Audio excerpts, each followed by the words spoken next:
and filled with joy to be here with some really wonderful ladies to discuss the truth bombs around motherhood. So, this was a topic that was brought to us very kindly in partnership with LUSH Cosmetics, who, are very good friends of ours, and we're very good friends of theirs also. And really, what we wanted to do is work with them and within our expert network that we have here at Safe Space and have a real conversation of what it means to be a mother and all the issues that surround that too. So we know that Mother's Day itself can be, a little bit hit or miss depending where you're at in life, depending on where you've been. So this is what we wanted to just take some time, the end of our day here in Dubai, very end of day, Mimi's day in Kuala Lumpur, and Elle is sat in South Africa, and just have a lovely conversation with everyone. So just quick introduction. So Mimi, do you want to just say a quick hello, introduce yourself? Yeah, hi everyone. I'm Mimi. I have one little girl. She is 5, going on 15. And we live in Kuala Lumpur, but we travel a huge amount. I'm a single mum. I've nearly always been a single mum. And I have at least 2 full-time jobs. So I'm excited to talk about the balance around that today. Happy Mother's Day if you celebrate. Indeed. And Elle, how are you today? I'm fine, thanks. I'm fine. So I, as you say, live in Southern Africa, half my time in Zimbabwe, half in South Africa. And I have 3 now, an eldest who's almost 16, and a boy who's 14, Judah, and then Juliet is 12. So almost 3 teenagers just to make my life exciting. And then my business, Wonderfully Wired, is a resource for parents of kids that learn and think differently. So kids with ADHD or dyslexia or on the spectrum or giftedness. And so really just helping parents see the incredible strengths that come with the profile when so much of the feedback is negative. That's me. Awesome. And Tess, I know you have teenagers also. I do. I'm Tess, everybody. I work as a corporate coach and I help people to live by design, not by default. So what I do with my 2 children is to help them see the world through a different perspective. My daughter is 14, going on 15, and my son is almost 13. And it's been difficult and challenging being a mum and being a faux single parent. My husband works away in Saudi, so I'm left to it basically to run my business and raise the kids. So it has been challenging, but also rewarding in many ways as well. So I'm looking forward to kind of touching on that in today's discussion. So, and I'm Danny. I'm the founder of Safe Space and the mother of 2 children, Irish twins, I think they're referred to as, very, very close in age, 6 and 7. Harvey and Cleo have definitely kept me on my toes. And I think one thing that when we were putting this session together, we were talking about this expectation versus reality. And I didn't expect really what was kind of thrown upon me when I left the hospital with that tiny baby. And a lot of people know who kind of followed Safe Space and followed my journey that I did struggle with quite bad postnatal depression whilst working full time, bringing Harvey up. It was a roller coaster, and I think the emotions that I felt were not expected whatsoever. The reality of really being so overwhelmed, not bonding with my child, not enjoying, hating the fact that this was something that I thought that I was supposed to be doing, and everybody else around me was making it look pretty easy and on the movies, and it was not happening like that for me at home. So it was a real difficult time is kind of an understatement. But I do now look back at those early days kind of with a little bit of gratitude, because it really gave me a massive kick in the ass that I needed in order to be able to then look at how we can have more conversations like this to help other people. So I don't know, Mimi, how was it for you? What were you expecting when you became a mother, and how did that pan out for you? Oh God, I can't remember what I was expecting. I was too busy working, right? I mean, that's the honest truth. I can't remember. But I was one of those really lucky people that loved being pregnant. I was incredibly sick, like life-alteringly sick. It was very dangerous, my pregnancy, but I loved it. I loved every minute of it, and I know lots of women don't. But what I do remember really clearly, and I thought it would be quite funny to share it, is the day that she moved from drinking milk to eating food.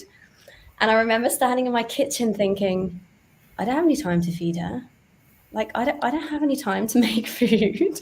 And actually speaking to someone in the kitchen with me and saying, how do people do this? Like, how do you find time to feed your children? Because obviously until then, it's milk, right? It's either breastfed or it's bottle fed, but it takes like 1 second to make it, right?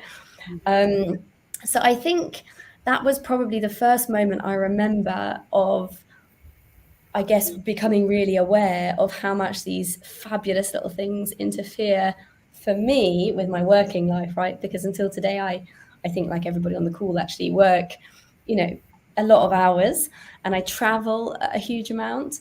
So I think I found it relatively easy to prioritize her because she didn't let me have it any other way. She's quite demanding. But one of the things that I didn't prepare for, and I say this often, is that when you have a baby, you think that you don't sleep for like 3 months, 5 months, 6 months. I don't know what you think, but you think it's like when they're small. Well, she's nearly 6, and we still often don't sleep. And I know, Danny, that you might be able to talk about that as well. And I think for me, that has been the hardest of all the complex things that come with parenthood, is that you're never sleeping, right? It's not newborn. And even if you sleep train them and do all that amazing stuff, children wake up, right? They wake up, they get sick, they get colds and all of these things. And especially if you're a working mum, which of course is my reality, that is a really hard reality to live with, that you are tired always, forever. Sorry, any new mums listening. But nobody told me that. Nobody told me that you're not going to sleep for like 5, 6, 7, 8 years. Right? I thought it was like a few months. So yeah, Danny, I found the whole thing quite joyful, I have to say, but I think physically incredibly strenuous until today. You know, as I said, she's turning 6, and I don't think I was ready for that. When you mentioned sleep, I was actually at Tess's 40th birthday, and I don't even know if I told you this, Tess, at the time. And I was making friends with a lady that was next to me, and she had to leave early, and she was, saying her apologies and leaving. And I'm sorry, I need to leave. My son doesn't sleep very well. And I was like, we would have bonded, friend, sooner had you brought up this topic. And I was like, oh, how old is he? And she said, he's 10. And I was the mother of a 5-year-old, I think, at that point, and I was just like, the color drained from my face, and I was like, 10?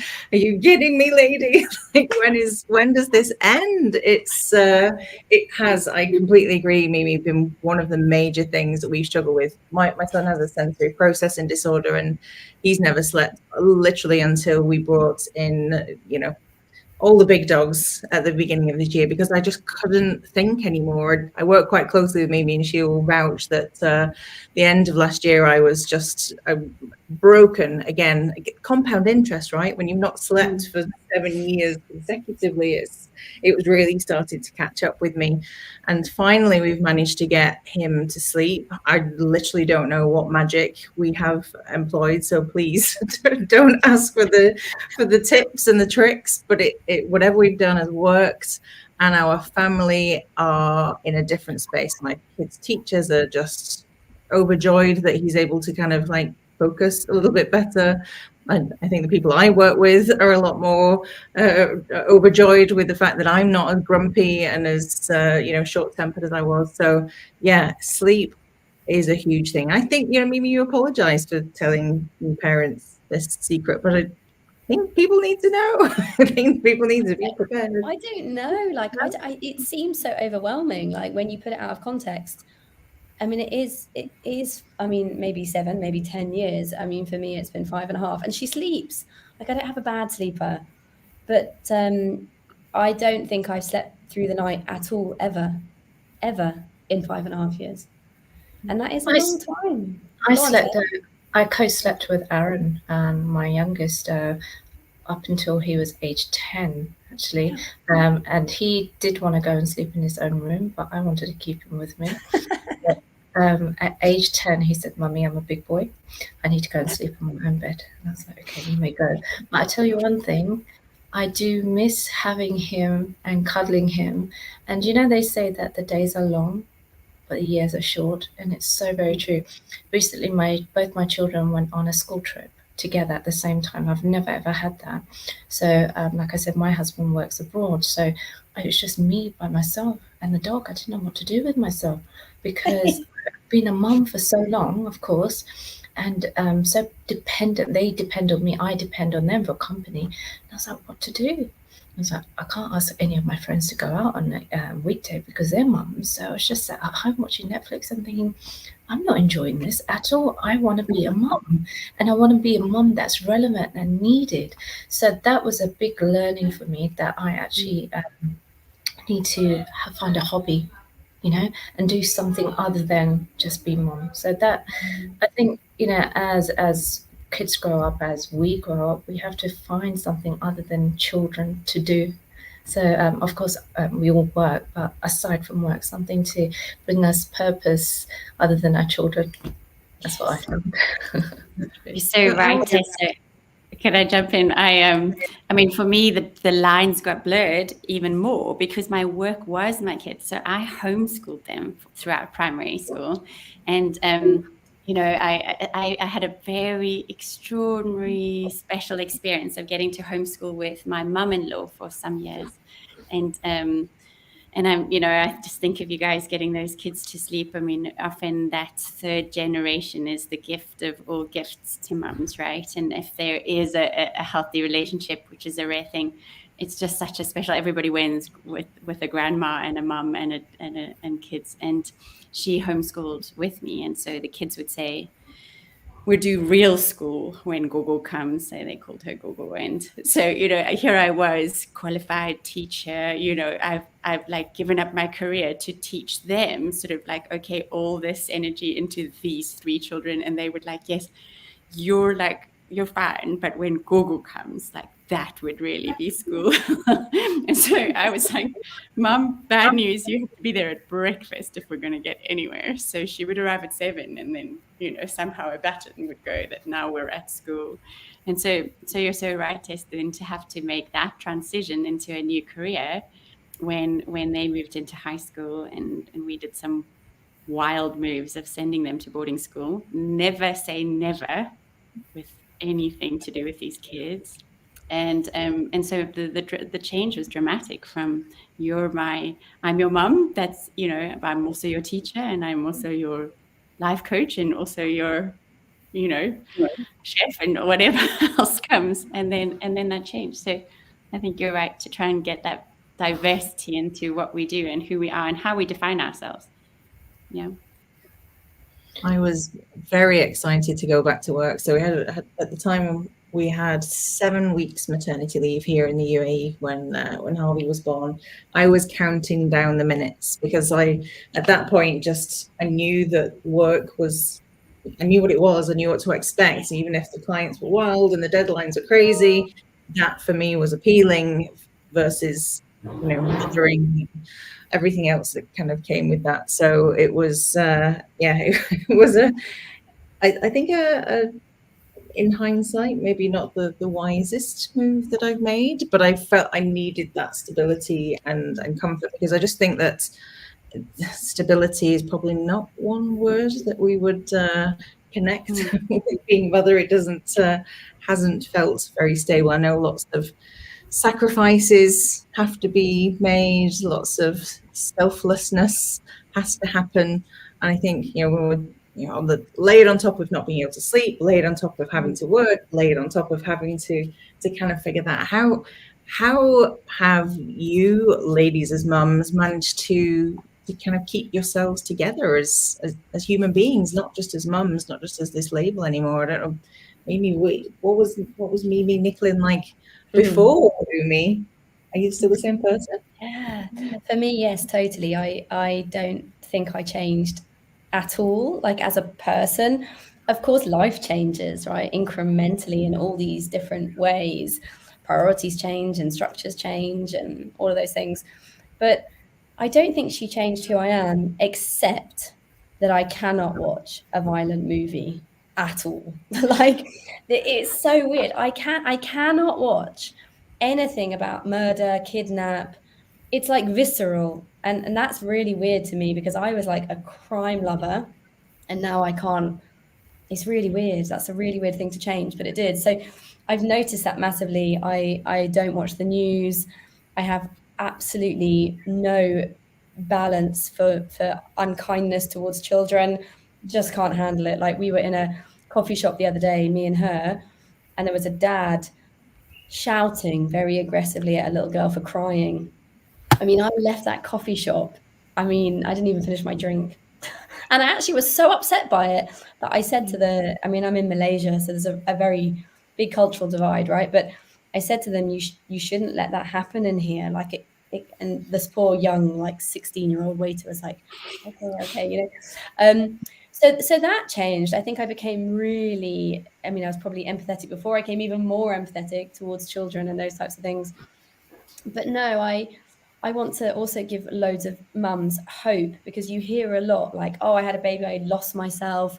It took me a decade to find. I didn't lose myself at all. I became a better version of myself. Yes, more tired version. But I think it's really important for mums to know that you don't have to. I know many mums do, so I'm not taking away from that, but I didn't lose myself at all. I was not one of these mums that was waiting to be a mum. I was very happy to be a mum, but I wasn't like, that wasn't my defining moment of life. But I was thrilled to do it, and it just added to who I am. It made my life complicated for sure, right? The integration, and I choose that word because we can come to this later, Danny, but I don't believe in balance. I won't talk about it now because it's quite controversial, but I don't think it exists. But integration does, in my opinion. And that integration does come, and you mentioned it earlier, at the sacrifice of ourselves. My most difficult moments have been because I'm hungry or tired, probably, but really basic human needs that you sacrifice all the time. As a single working mum, because that's why I say you can't have balance. You just can't do it all. You can't work and bring up a child and eat. You, like, there's no time. You can't, or exercise or sleep, right? You can't. So I think that it's challenging. It's more challenging than I think I probably, I don't know, I don't think I thought about it much actually, but I think it is very challenging. But as I said to all those mums out there that are, or future mums, I didn't lose myself. I'm absolutely who I was, and I'm very grateful for that. So I think each person's journey is very unique in that. Tess, what do you think? You work with lots of mums who probably do feel they lost themselves. Yeah, a lot of people, men and women, actually feel that they've lost themselves, you know, once they've become parents. For me personally, I had to establish some boundaries because I was spreading myself so thin, and I just couldn't do everything for everyone. You know, my parents wanted me to be that daughter, you know, raising the grandchildren in a specific way. My sister's a doctor. She had particular ideas of how you should raise a child. Everybody had their own opinion, and I had to just choose what felt right to me. And, you know, as all you ladies know, we have this gut instinct and we know what's right for our children. So that's when I had to establish my boundaries. I know what to do for my child because it's my child and not yours. So that was very important for me. And I think for me also, I became very patient, and this patience was taught to me through my children. I'll give you an example. I'll use Aaron again, and I use this in my therapy sessions actually. We're in London, and it was raining. And I said, jump over the puddle, right? So I was holding his hand, jump over the puddle. And I cleared the puddle, clearly because I'm taller. And he didn't. And I was like, Aaron, you need to learn how to jump properly. And he said to me, Mummy, but my legs are so little compared to yours. And that was a pain. He's such a pragmatic young boy. And I was like, wow, he taught me it taught me a life lesson to be patient and non-judgmental, because I judged him for not jumping, and that's where a lot of shifts occurred for me from that small incident. And I use this all the time because we seldom jump into the shoes of young children, because we always see it from an adult perspective. I'm empathetic, like all you ladies are, but at that moment I realized I wasn't empathetic enough to children, my own children. So that's what shifted for me. What about you, Elle?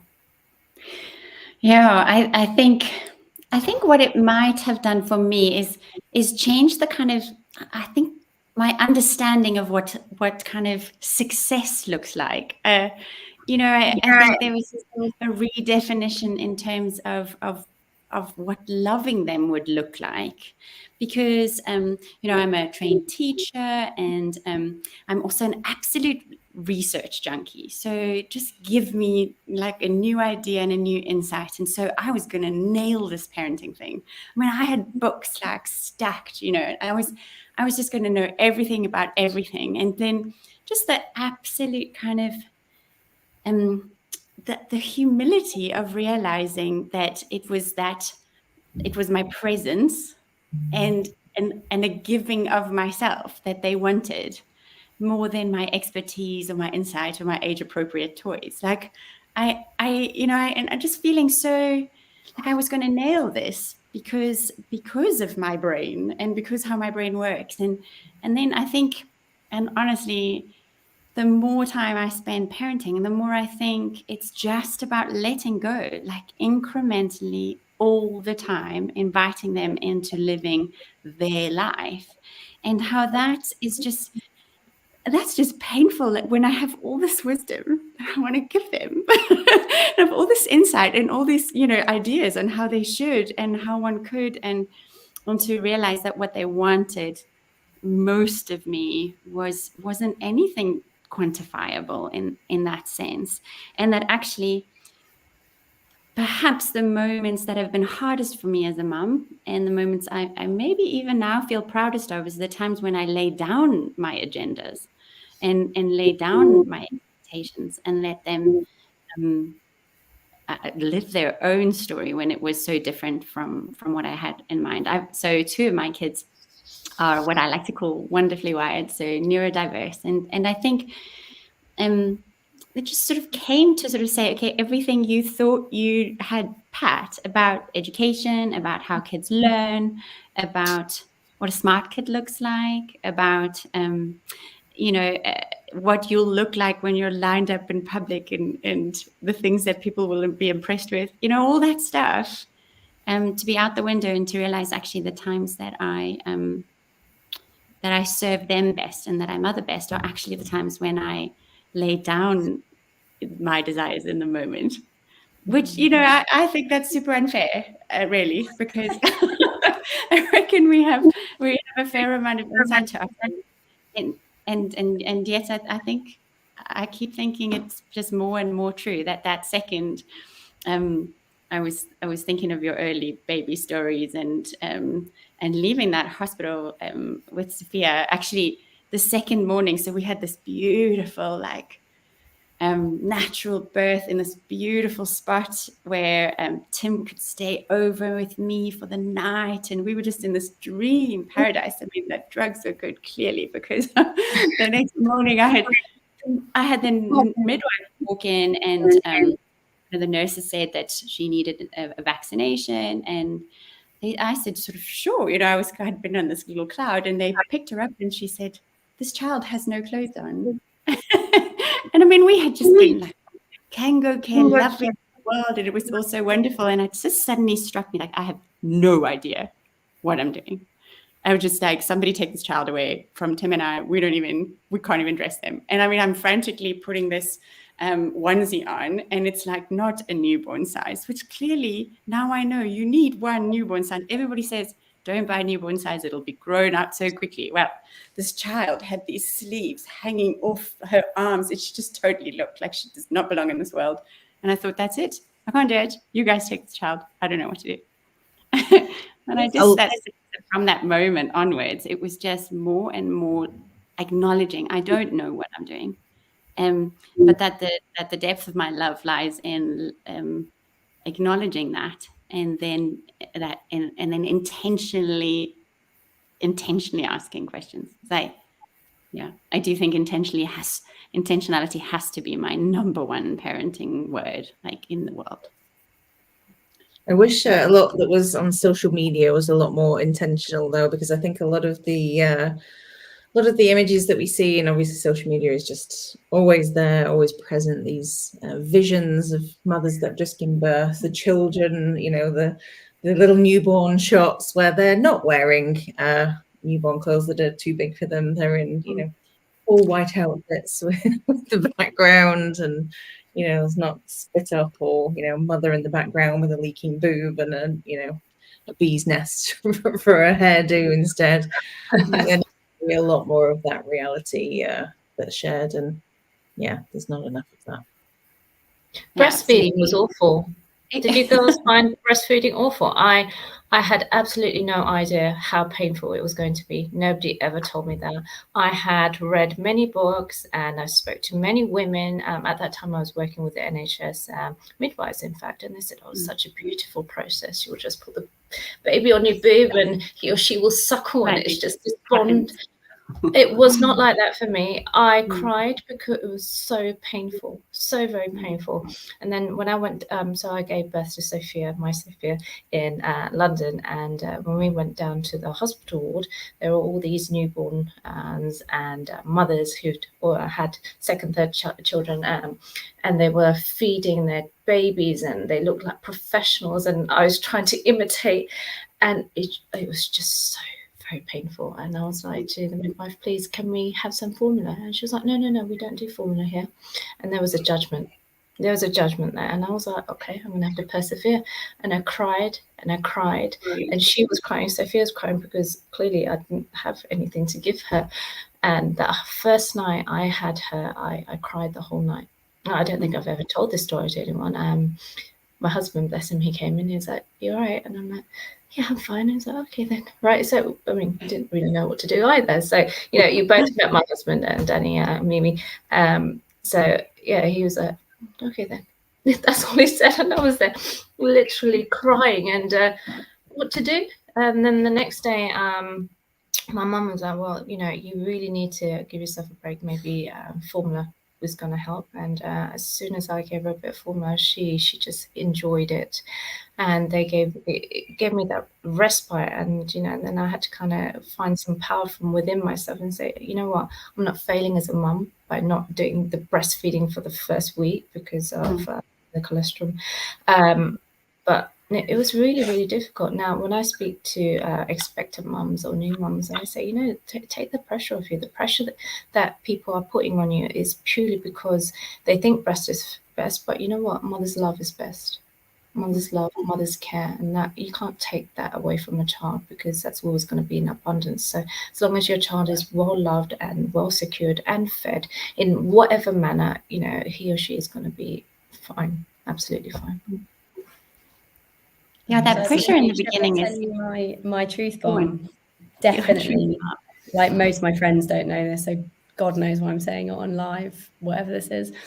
But my breastfeeding story, I'm going to spare the audience most of the details, but my baby was premature. So when I was, supposed to make milk, I didn't have a baby, right? She wasn't with me, and I was in the intensive care unit. So I was like on all these drugs and morphine and drips and all these tubes coming out of me and stuff. And I was like, I think I had a baby, right? Where, like, she wasn't there, right? She was in another floor of the hospital. And I was all like, lally. And this young man came in and he said to me, "They've told the maternity ward has called." I mean, I've barely worked out that I've got a baby, let alone what a maternity ward is. The maternity ward has called and they said that you need to send breast milk. And I just sort of looked at him like, okay, so are you going to fix this? Because I'm clearly on morphine and I have like all these tubes and bags of blood and all kinds of chaotic stuff going on. So he just looks at me and he has this little cup, like one of those hospital cups, like a urine cup. And I can't believe I'm saying this on live social media. he then comes to me and just starts trying to take milk. He's like Milking you. Yeah, he's like an A&E nurse, right? Oh wow. And I went off that This is a horror story. like sick. And he's like, and I can remember just lying there thinking, number one, like, these are my boobs, not yours. I mean, I hadn't met my baby yet, so little did I know I was, giving away my boobs forever. But and number two, like, what is going on right now? Anyway, clearly nothing happened. Like, there was not, like, I mean, I think I was too drugged up to have any colostrum, and I think it was too soon. And he was too embarrassed, and I was just like, this is the most surreal thing in the whole world.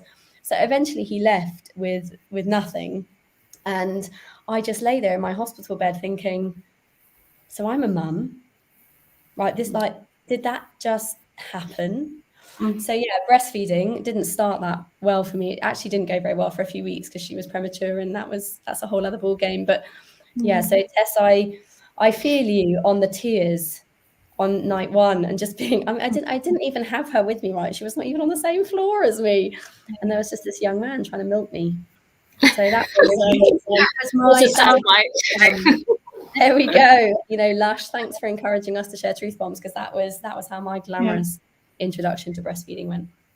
I think the other thing that just throws us is that even when you think you've kind of done this well with one child, then another one comes along and the rules are completely different. I think I absolutely loved breastfeeding. It's wonderful. And I mean, it wasn't wonderful in the beginning. I mean, it was clearly awful and painful, more than anything has ever been painful before. But I mean, everything in those first 3 weeks, I just cannot believe our bodies can even go through that, and that a body can recover like that. It's mind blowing.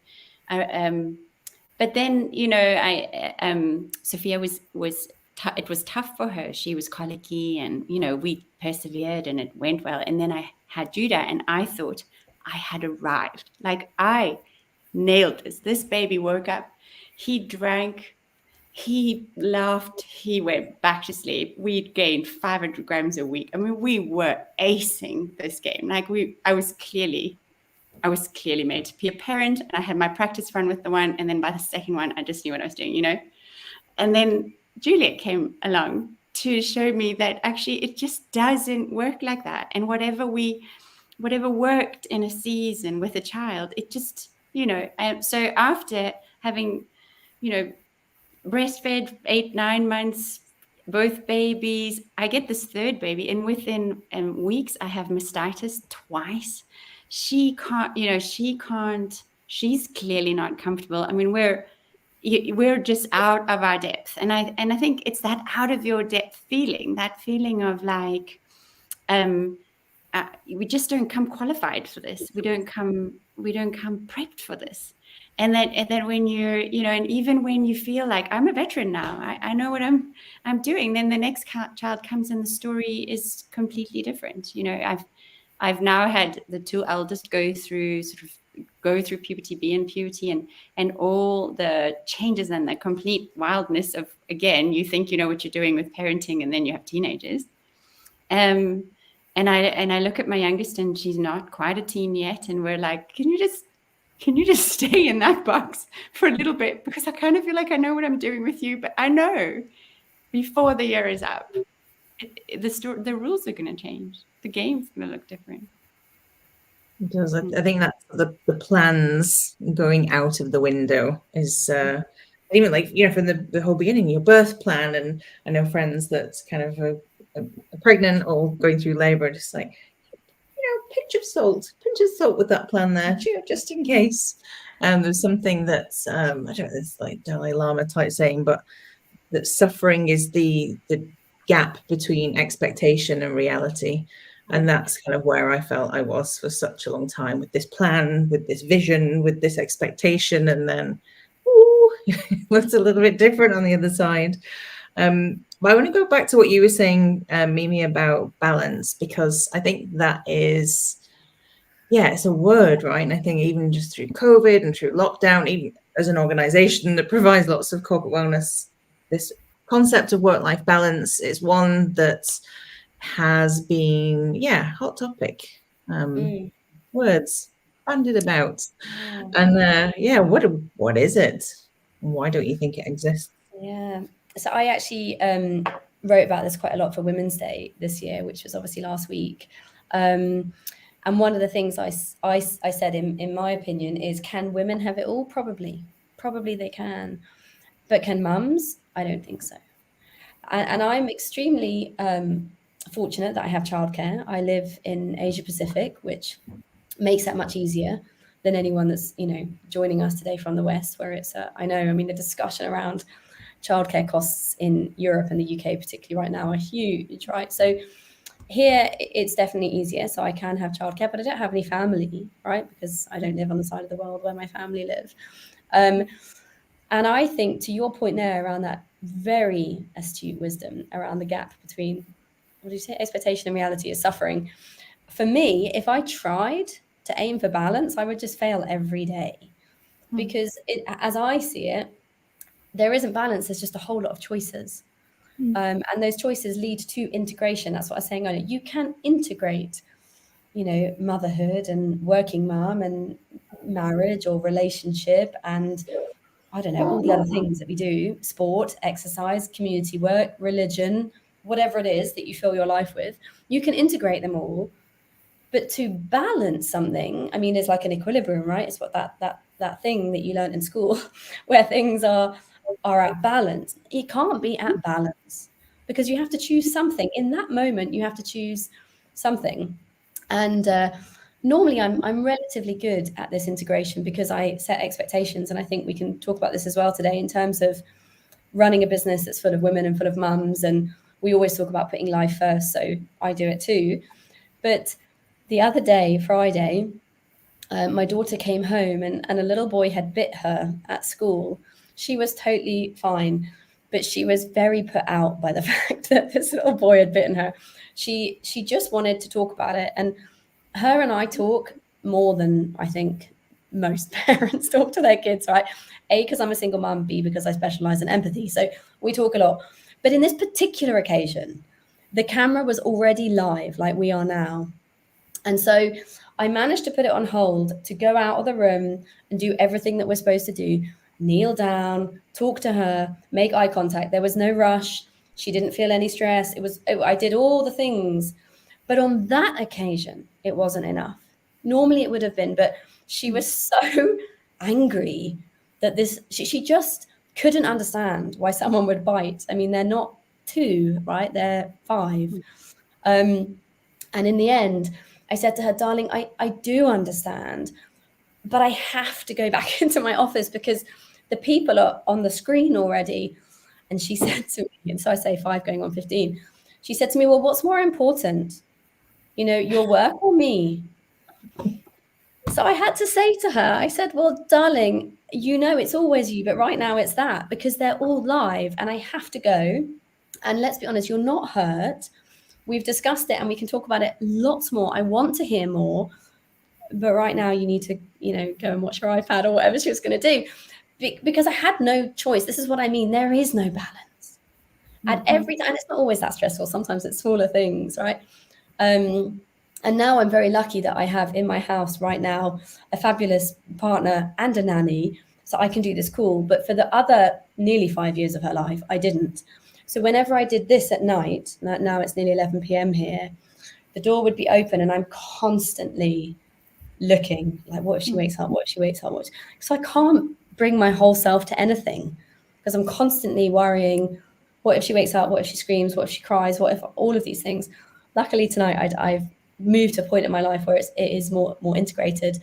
But that's why I say that, Danny. I think for as long as we strive for balance, I believe we're going to constantly be disappointed because to be balanced, to be totally equal in all areas of a multifaceted life, man or woman, to be honest, father or mother, I think it's nearly impossible. But that's just my take.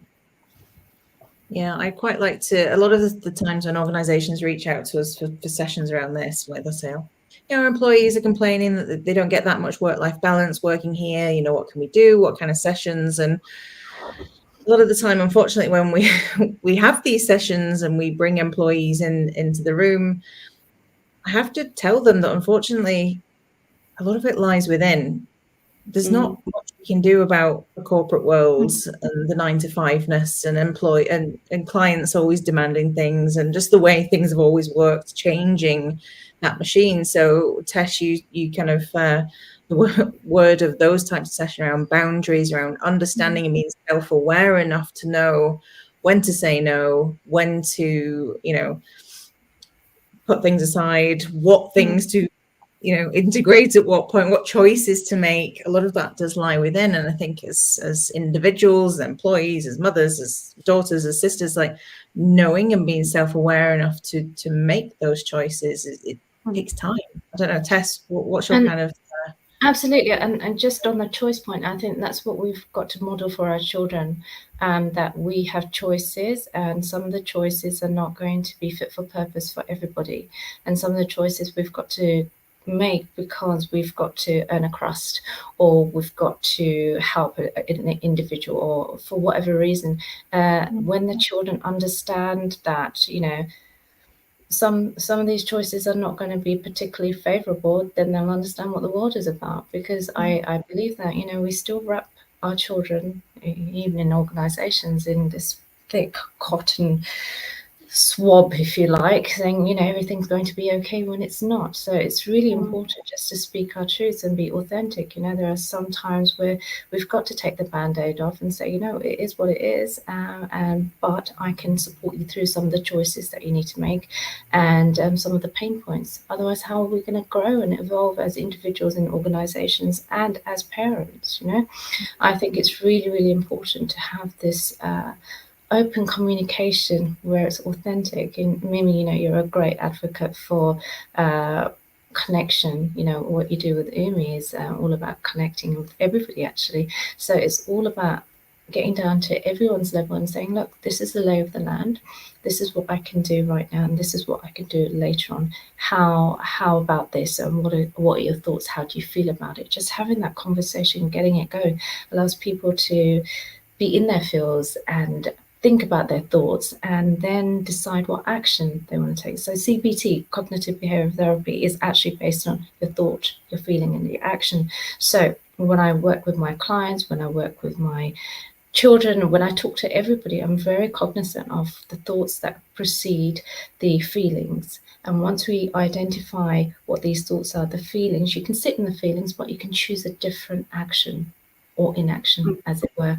So I think it's really, really important just to model this whole concept about choice and this whole concept about talking about choices. Because if you don't talk, then how will you ever be able to speak your truth and be authentic? I love that a lot. Elle, what big choices have you had to make in your motherhood journey?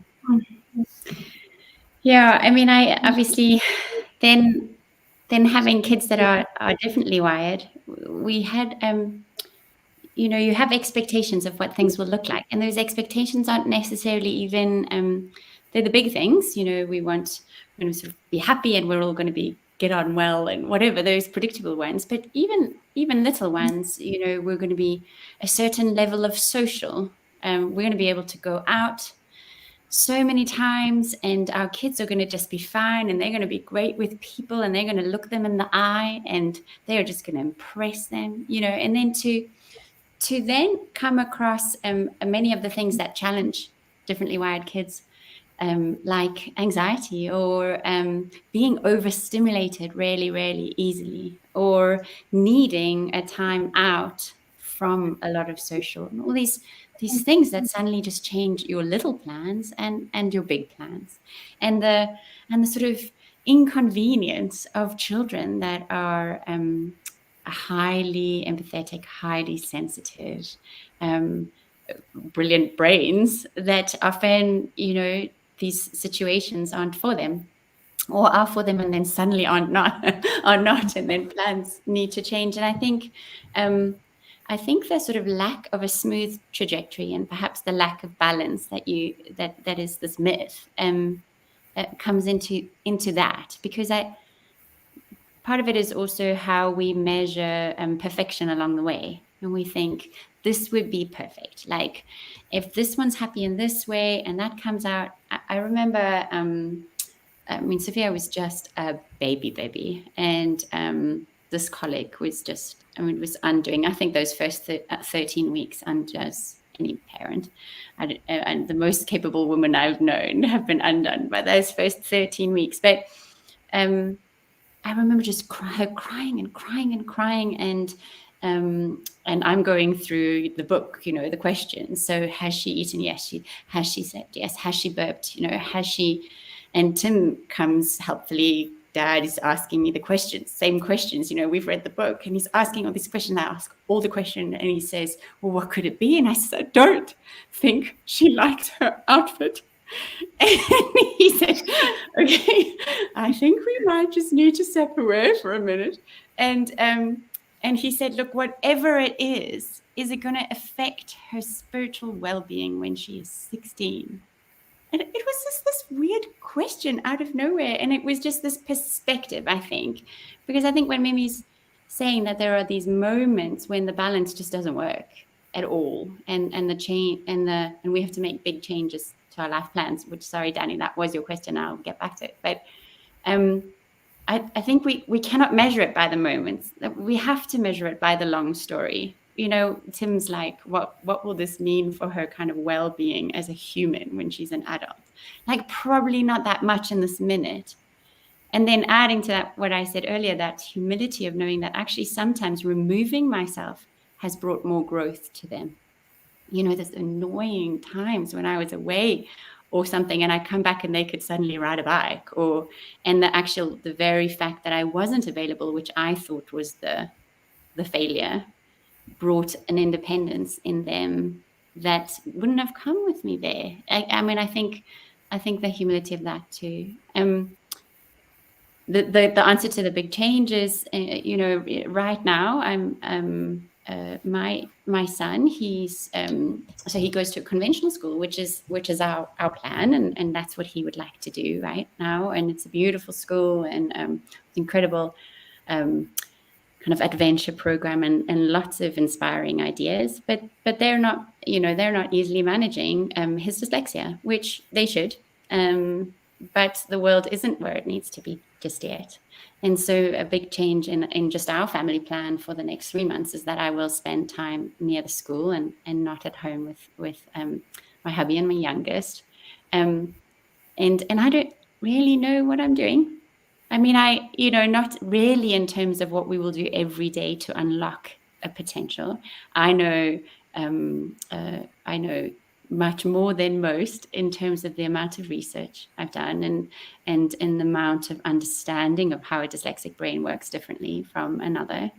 But in terms of a stop what you're doing, stop your business for a while, or work there, but integrate.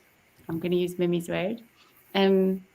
But change your plans for now, because for now the laying down of what you thought this would look like, it isn't working, and we're gonna take our journey, and I'll record our journey, and it will end well. I think chiefly it will end well because I have a fundamental belief in the strengths of a kiddo, you know, whereas I think a system for many unexpected, inconvenient children, the system does not bring out what's incredible strength. And I'm convinced that the world needs kids that think out of the box, and much less kids that can do what our phones can do.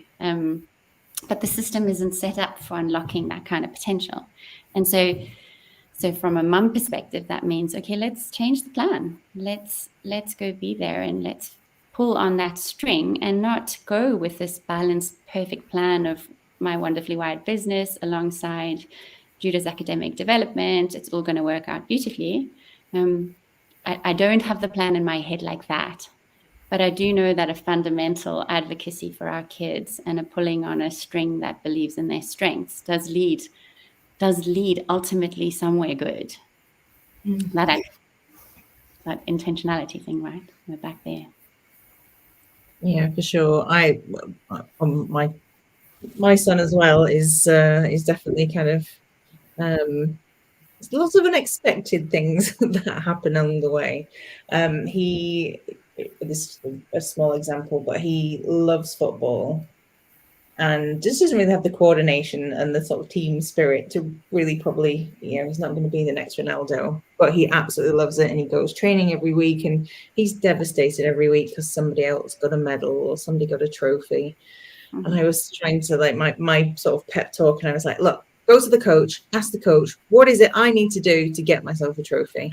I was like, and you'll find out. It might be you're not listening enough. It might be you're not scoring enough goals. But when you know what success is being measured on, you'll be fine.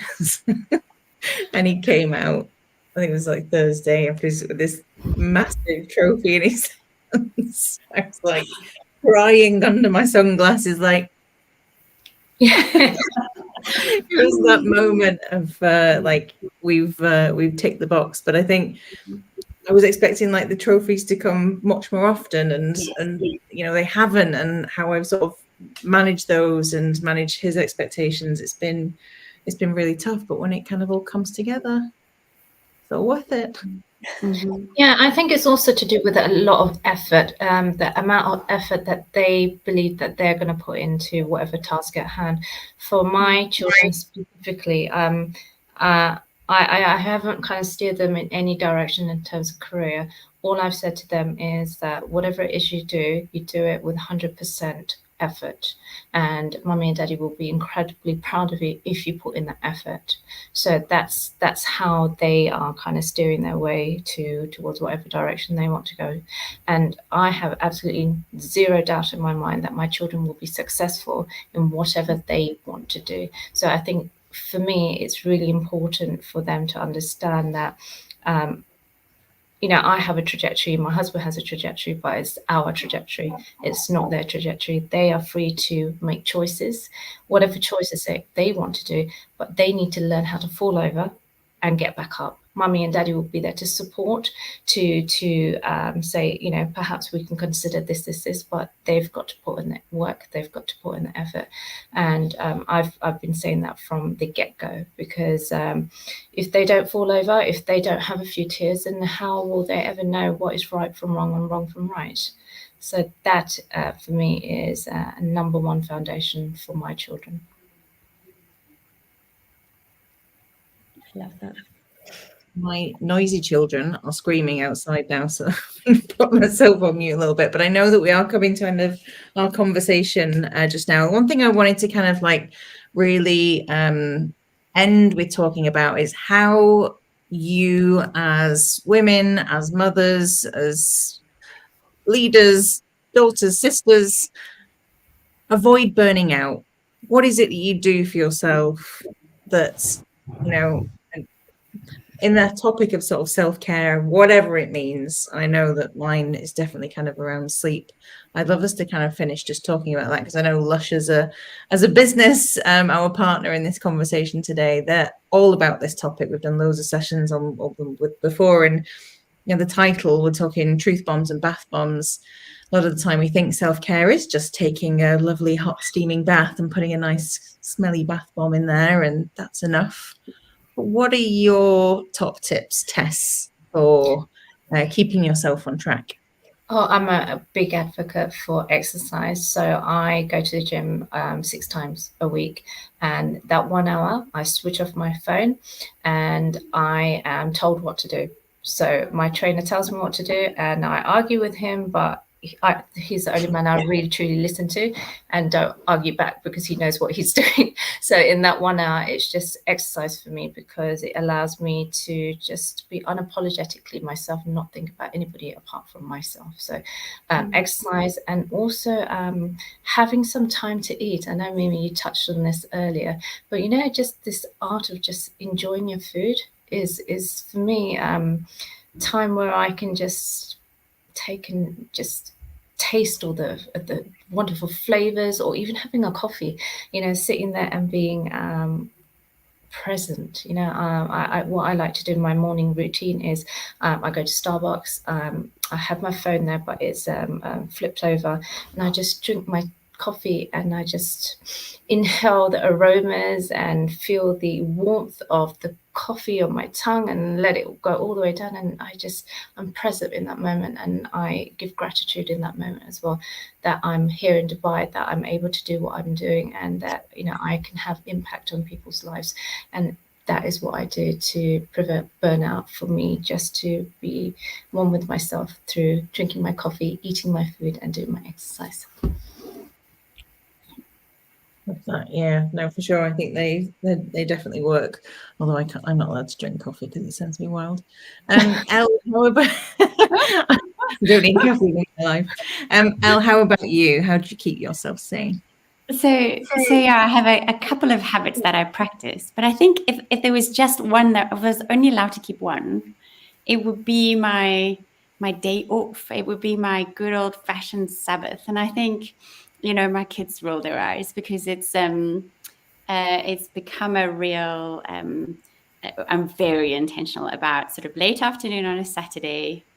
We switch off and we unplug and we eat something great. And then for 24 hours until late afternoon on a Sunday, where we are right now, that's the space for absolute. If I stop hustling, the world will still turn. And if I stop worrying, the things that are deeply important to me will still be held. That I'm not in control of the ship. And I think for rest not to just be I'm not working on that day, but we deliciously sort of delight in each other and in food and in being outside and in whatever, friends and slow cooking and slow walks and worship and the stuff that matters to us. I think I honestly feel that when I practice that really deliberately, I can work for the other 6 days from the rest of that one, and that way around, as opposed to resting from my work. And I think when we do that well, that serves my well-being more than anything else. Yeah, You're filling that cup up so you can pour it into others. And Mimi, what's your secret? Tell me. I need to know. Well, I mean, I'm going to bring it back to my work a little bit, which is probably a typical answer to me when I'm talking about burnout. But what we know about empathy is that when empathy is high, burnout is low. And often in my corporate work, you know, people say, but if I empathize with everyone, aren't I going to burn out? But of course, from a scientific point of view and a psychological point of view, Tess would know, the opposite is true. We are pro-social animals. So what I find really interesting about nearly everybody's answer is very similar to Tess's, right? Mindfulness, gratitude, being alone, or focusing inward, understanding yourself, all super important things. But for me, it's the absolute opposite. If I'm feeling, I don't know, exhausted or fed up or something, all I need to do is something like this, right? The minute, and probably if anyone that knows me will have heard my voice tonight is not the normal voice. It's extremely up and down. I'm not very well, but I am super high energy, right? And it's because I'm with you ladies, right? So anytime I feel that I'm getting towards exhaustion or running out of energy, I just have to find some way to do this. Reconnect with people, this sounds so cheesy, but I really mean it. Be in service to someone else, and that's it. I'm done. I'm good. So the minute I'm feeling like, oh, I can't handle it, I've got another book to write and another podcast to launch, and I've got 3 different things in 7 different time zones, and I'm not going to sleep and all of this stuff, right? And then I do something for somebody else, and then I'm like, oh, okay. So for me, that's become really true. I have to put myself in service of other people, and as soon as I do that, the burnout disappears. But the science also does say that that's true. That when we are connected with other people, when we are in energy with other people, when we are understanding those around us, when we are in community, and Elle, perhaps that's partly why your day off works, because you are in your family. You mentioned, slow cooking, sharing, worship. That is when you are together as humans. I believe that fills us up. And Tess, that's not to take away from all the amazing things you're doing and all of the power of that, because of course, being empathetic to yourself is also critically important and works for so many, many people in this busy world that we live in. But for me, I find that that's really important. Danny, spend my whole life trying to do stuff for other people. And people ask me all the time, how do you do it all? And I just say, well, I just keep doing it. So I think it's not me. What's that phrase that's really popular on social media about glamorizing working a lot? I don't know what it's called. The young people know what it's called. There's a term for like the people that are like, oh, I work so hard and I work 24 hours a day. That's not what I'm trying to do.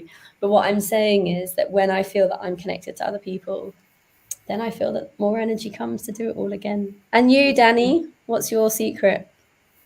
Well, yeah, definitely sleep is one that's kind of cropped up. I feel the best that I felt for a very long time, like right now. A friend who's actually Aya, who both Mimi and I know, and she was like, well, why? What have you done? Well, yes, okay, the sleep has helped. But I also started learning golf. I don't know why. We do a lot of social media coverage for a golfer's day and like the golf, and I don't know. I've been kind of like really intrigued. But the concept of having a hobby has literally done a full like 180, 360 wherever I was. Having that time where I'm going like learning a new skill, like moving, but not from a kind of like from a joy perspective has definitely helped me personally. But I think it's the whole journey of motherhood has made me so much more self-aware, and I think all of us, you know, we're very self-aware and knowing what it is that fills up your cup so that you can be there as the mother, as the business leader, as the sister, as the wife, as the friend, and the partner, and all those other things is so important. So whatever it is for you, figure it out, find it out, do more of it. Why not? That's where it needs to go. So we have come to the end of our chat today, ladies. I literally could just hang out with you lovelies forever, but unfortunately it was bedtime in our house, and it's late where you are, Mimi, and it will be coming to the end of your day soon. But thank you so much for hanging out. Thanks to Lush for allowing us to hang out as well and to talk about this topic. Always grateful. And to anybody tuning in, if you do have any questions related to this topic, you can always get in touch with us at hello@wearesafespace.com, and we will do our best to be able to forward your query or conversation to where it needs to be. So thank you so much, ladies, for your time, for your energy, for your wisdom. I think Mimi, my cup feels a little bit more full from hanging out with you guys tonight. Thank you, Danny. Thank you, Lush. Thank you for having me. Take care. Bye. Bye. Bye.